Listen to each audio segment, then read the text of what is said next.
I hope that today was one of those days that you think about with fond memories and you can sort of point out something that was good about the day. Today is July 9th, 2026. It was a day that I will not forget. And one of the reasons why is because God was faithful today. He's always faithful, but he was especially faithful today. So I went out today, got to the office, and my colleague was waiting to see me. We had work to do together, right? And we spent the entire day together. Even when she had a meeting and I had a meeting, we just sort of spent the entire day together. And what today taught me was that the audacity I have in living my life is permission for others to live their own lives. What do I mean? If I'm living my life boldly and unafraid and just as I feel like I should, then I'm giving others the permission to say, well, Onye is doing it, so why can't I? And then do the damn thing, right? So whatever it is that they're scared of, if they see Onye is doing this scary thing, do it yourself too. So I think overall, what she communicated to me, my colleague, that is, what she communicated to me today was, you're living a life that is showing others how to live, and yes, I'm aware that a lot of people sort of look at me and sort of model some behaviors around what they've seen in my life. But this today, it came to a head because she really just went in on it and said what she said. And I want to advise and encourage someone out there who may be thinking that, you're stuck in a situation where you don't have a choice for how to feel or what to do or how to move forward. Look, Naomi was a woman like us, right? She was human. She went out into the world, jackpad, and then jackpadad, right? And she jackpadad with nothing. As her career was empty, she came back with a widow beside her that was meant to be dependent on her. And she had no other sons for this woman to marry. But that's where the story started, right? That even though all these things had happened to Naomi, her story then began through Ruth's story. So it really doesn't matter how far you've come and what mistakes you've made and what experiences you've had that sort of make you bottle your life in a chapter of it.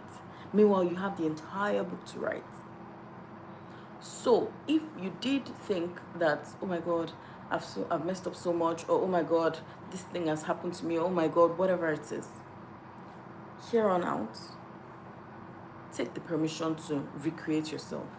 If it's a permission you need, whatever you need, take out of this video to recreate yourself. It's the audacity you need. I've been there, done that. I have created myself over and again by the grace of God, because who I am today wasn't who I was 10 years ago. 10 years ago, if I had stayed where I was, there would be significant numbers of people that work in other places, right? Not like they don't have jobs, but it would be a different life they'll live, because my life changed. Their life changed because I changed my life. You know what I mean? Like, you made a decision and then now your decision is affecting others positively. So the onus is on us to ensure that we take our own lives so seriously, so seriously that we are making decisions, very, very mind-aware decisions, that people are watching, not because they are watching, but because you are affecting the lives of other people. There's an impact, a social impact that your life, just living your life, makes. And so you have to take that responsibility to live your life to the fullest. Live your life in so much vigor, so much vividness, so much life through you, suck out all the juice that there is in this life. Because when you're done and dusted with this life, what's left is just an accountability exercise, and then you know where you're going to. So what am I saying to you? There is only this life to live, no practice. Live this life, the consequences of it will determine your next life. I believe in the afterlife. And then the second thing that she did was, I'm so impressed with her, because this colleague that I have, right, she came and she sought knowledge. She's like, oh, you know what, I don't know this part, help me.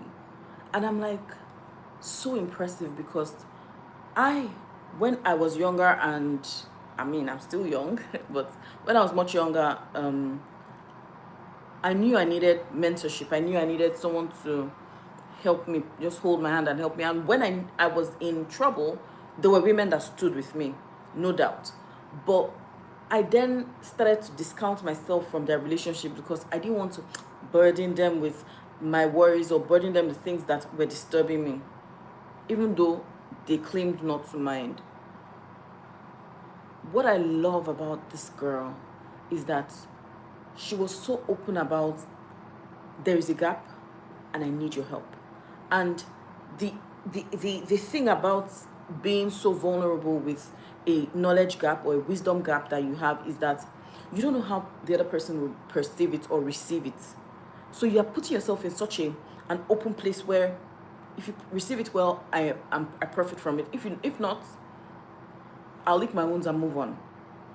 Hopefully I handled it well. We talked for the entire day, and so thank you. So in essence, what I'm just trying to say is that your life is such a book that people are reading. Don't get stuck on chapter 1, 2, or 3 where trauma happened, or you made mistakes, or your life was taking a downward spiral.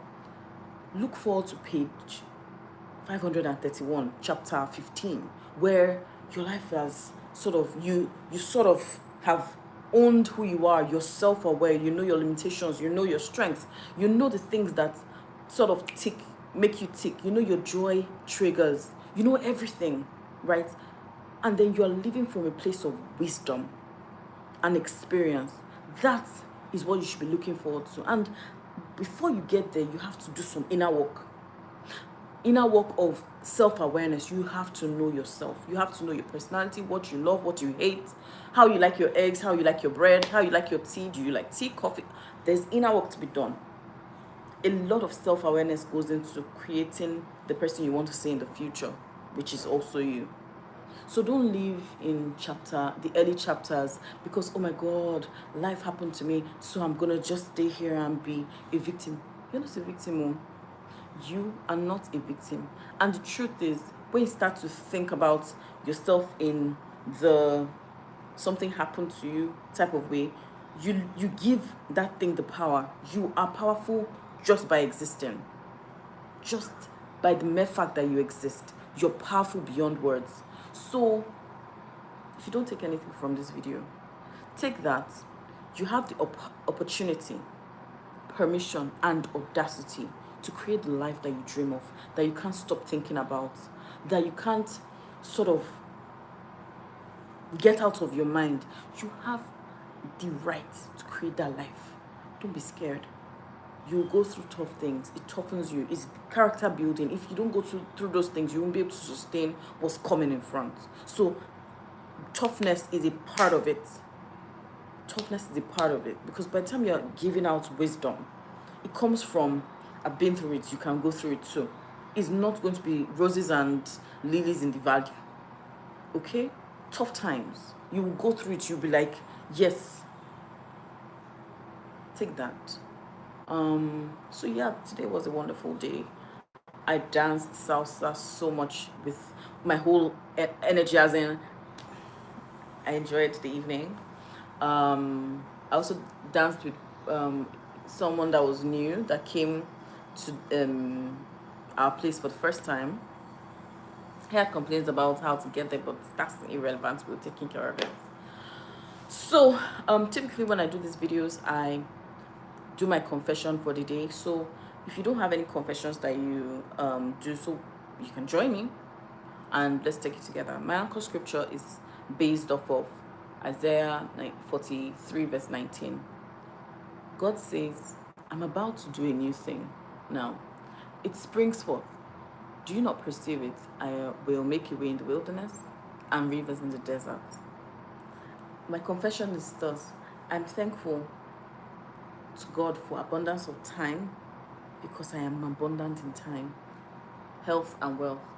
I'm constantly making destiny fulfilling decisions as I walk in obedience to God. I walk in favor before God and man, and my helpers always come to me.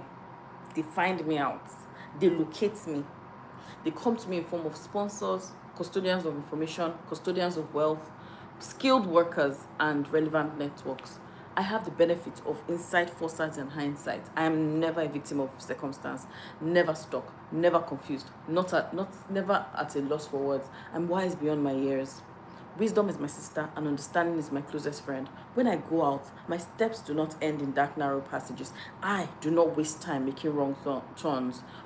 Understanding is my closest friend. Nothing dies in my hands. God has taught me the way of wisdom. He has led me in right paths. My hands are made for war, such that God teaches my hands to make war, so that a bow of steel is broken by my hands. Every day and in every way, I am getting better. Physically, spiritually, financially, morally, and in every facet of my life. I pray this for myself, and I pray this for my friends and family as well. Thank you, Lord. Before I go, I want to tell you who I'm thankful for. I'm thankful for Dari, my colleague. Why? I'll tell you. Dari was called into action after one other colleague had an incident at work yesterday. There was a gash. He injured himself, so he was rushed to the hospital. And the person that rushed him there sort of left him there to go and attend to other things. And then Dari came and stood by this guy. He stood by him, took him to another hospital for a scan, was in the theater with him, just ensuring that he was okay, he was not alone. I don't know whether he held his hand, even if he didn't, it's okay. Just making sure that, this person who came to work and seemingly he was okay before he came, and this person is not alone in this scary situation where I couldn't sit with him. I came in for a few minutes and I had to leave, right? But Dari stood by this guy. He was like, I was greeting him that his daddy, he's the daddy of the guy that had an accident. I wanted to say thank you to God for him because, just because he fills a gap that otherwise would be so empty, because I wouldn't be able to feel it. So I'm grateful for my colleague Dari. And yeah, I'm gonna leave now. Oh, also my godson graduated nursery school today. I'm so proud of him. I saw him in his cute little suit this morning, looking dapper, holding his placard of his best friends and how old he is and his favorite food, which is Alfredo, by the way. And just, oh my God, it was so lovely. So well done, Mama. And I'm gonna use on this note, say thank you so much for watching. Join me tomorrow, same time, and I will see you then. Bye for now.